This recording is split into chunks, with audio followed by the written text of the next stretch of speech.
जी हाँ।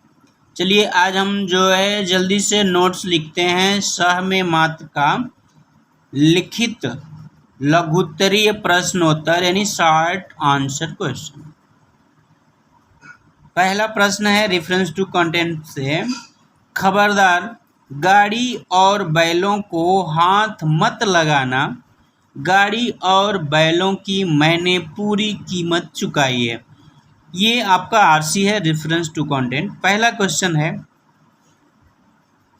प्रश्न कौन किससे बात कर रहा है। आपके रीडर में भी प्रश्न है, आप देख लीजिएगा। उत्तर है यहाँ सेठ बूढ़े चौधरी से बात कर रहा है। प्रश्न ख गाड़ी और बैल को हाथ लगाने को मना क्यों किया जा रहा है।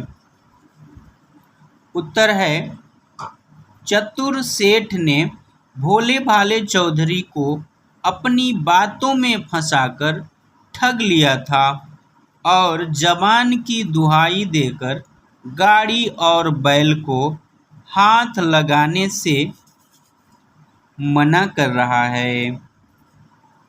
प्रश्न ग दोनों में से कुतर्क कौन कर रहा है, मतलब झूठ कौन बोल रहा है।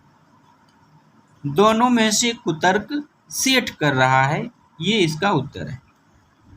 आगे है, ध्यान दीजिएगा, उचित विकल्प चुनके सही का निशान लगाना है, मतलब जो करेक्ट ऑप्शन है उस पर राइट टिक करना है। तो यहाँ पर हमने जो है उस प्रश्न का वाक्य में उत्तर दिया है। कंटेंट है आदमी की जबान एक होती है कि दो। अब चुपचाप चलता बन, नहीं तो धक्के मारकर निकलवा दूंगा। मेरे यहाँ झगड़ा टंटा नहीं चलेगा। इससे संबंधित प्रश्न है। प्रश्न क सेठ ने निकलवा दूंगा क्यों कहा। उत्तर है सेठ के पास ताकत, धन, बल और नौकर चाकर थे, इसलिए निकलवाने की बात किया। प्रश्न ख है आदमी की जबान एक होती है कि दो का क्या अर्थ है। उत्तर है सही बात का मान रखना चाहिए। कही बात का मतलब जो बात हमने कहा है उसी बात पर हमें रहना चाहिए, जैसा हम कहते हैं वैसा ही करना चाहिए। प्रश्न 3 है, एक सेठ ने पूछा बाबा गाड़ी का क्या लेगा। इस कंटेंट से प्रश्न क है बाबा संबोधन किसके लिए आया है। उत्तर है चौधरी के लिए आया है। प्रश्न ख है गाड़ी में क्या था। उत्तर है लकड़ियाँ। प्रश्न ग है सेठ ने गाड़ी शब्द पर जोर क्यों दिया। उत्तर है सेठ ने गाड़ी शब्द पर जोर दिया क्योंकि वह लकड़ियों के साथ गाड़ी बैल भी हथियाना चाहता था, यानी हड़पना चाहता था। प्रश्न घ बाबा ने गाड़ी का क्या अर्थ लगाया। उत्तर है बाबा ने गाड़ी का अर्थ केवल लकड़ियां लगाया।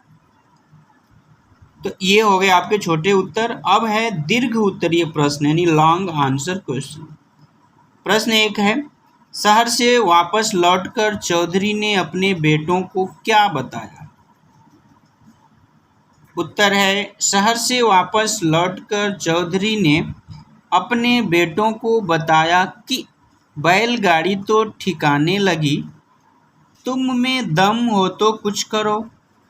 उस चतुर सुजान सेठ के आगे मेरी एक भी नहीं चली, वहीं से पांव रगड़ते आ रहा हूँ। पूरी कहानी बताने के बाद चौधरी ने बताया कि मैं सेठ के आगे रोया, गिड़गिड़ाया और पाँव में पगड़ी रखी, पर उसने एक ही बात पकड़ रखा था कि जबान एक होती है कि दो। आदमी जबान बदलने लगेगा तो दुनिया कैसे चलेगी? मुझे तो बोलने ही नहीं दिया। ध्यान दीजिए, इस प्रश्न का उत्तर आप अपने ओन भी लिखते हैं ना, अपने शब्दों में, तो भी चलेगा। दूसरा प्रश्न है, सेठ ने चौधरी के लड़के को भी कैसे ठगना चाहा? अब हम देखेंगे इसका उत्तर आगे जो है। हाँ, अगले प्रश्न का दूसरे का उत्तर है, सेठ ने चौधरी के लड़के को भी ठीक वैसे ही ठगना चाहा जैसे कि उसने बूढ़े चौधरी को ठगा था। वह एक बार फिर गाड़ी शब्द पर जोर देकर बातों में फंसाकर लकड़ियों सहित बैलगाड़ी भी हथिया लेना चाहता था या हथियाना चाहता था। मतलब लकड़ियों के साथ गाड़ी और बैल भी हड़प लेना चाहता था। प्रश्न 3 है, चौधरी के लड़के ने सेठ को सबक कैसे सिखाया? उत्तर, चौधरी के लड़के ने सेठ की ही जबान में उसे बांधकर उसी के तराजू में उसी के बाट से तौलकर उसी के भाव से उसको सबक सिखाया। अर्थात सेठ की बातों में सेठ को ही फंसाकर हिसाब ऐसे लिया कि सेठ को नानी याद आ गई। प्रश्न 4 है, क्या इस कहानी का शीर्षक सह में मात उपयुक्त है? कहानी के संदर्भ में स्पष्ट करते हुए एक शीर्षक और सुझाइए। मतलब इसकी दूसरी टाइटल और भी आप बताइए कि क्या दिया जा सकता है। उत्तर, जी हाँ, इस कहानी का शीर्षक सह में मात उपयुक्त है, क्योंकि इस कहानी में यह बात स्पष्ट हो गई है कि लालच करने वाले को कष्ट भोगना ही पड़ता है। जैसे कि इस पाठ में सेठ ने लालच किया और एक बार बाजी भी मार लिया, लेकिन यह आदत उसे महंगी पड़ी। इस कहानी को एक और शीर्षक जैसे को तैसा दिया जा सकता है। इस कथा में सेठ ने बूढ़े चौधरी के साथ जैसा किया था, चौधरी के बेटे ने भी ठीक उसी अंदाज में सेठ को सबक सिखा दिया। 5वां प्रश्न है, ऐसा क्यों कहा गया? इसका क प्रश्न है, ध्यान दीजिएगा। दुनिया में जबान से बढ़कर कुछ भी नहीं है। जबान से ही बरकत होती है। जबान से पलट जाए वह आदमी कैसा? तो इसमें ये बात कही गई है कि भाई ये जो पंक्ति हमने अभी पढ़ी, ऐसा क्यों कहा गया? आइए उत्तर देखते हैं सीधे। ऐसा इसलिए कहा गया है क्योंकि दुनिया में सभी काम आदमी की जबान पर भरोसा करके किए जाते हैं। जो व्यक्ति जबान का पक्का होता है, लोग उसका सम्मान करते हैं। जबान से ही व्यक्ति का विकास होता है। जो व्यक्ति अपनी कही बात जैसा आचरण नहीं करता है, लोग उसका सम्मान नहीं करते हैं। अतः हमें जबान का पक्का होना चाहिए। मतलब हमें अपनी जबान का पक्का होना चाहिए। जैसा हम बोलते हैं वैसा ही करना चाहिए।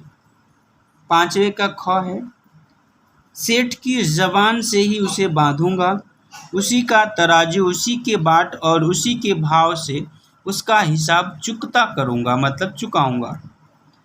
सेठ ने बूढ़े भोले भाले चौधरी को बातों में फंसाकर उसकी गाड़ी और बैल भी ले लिया था।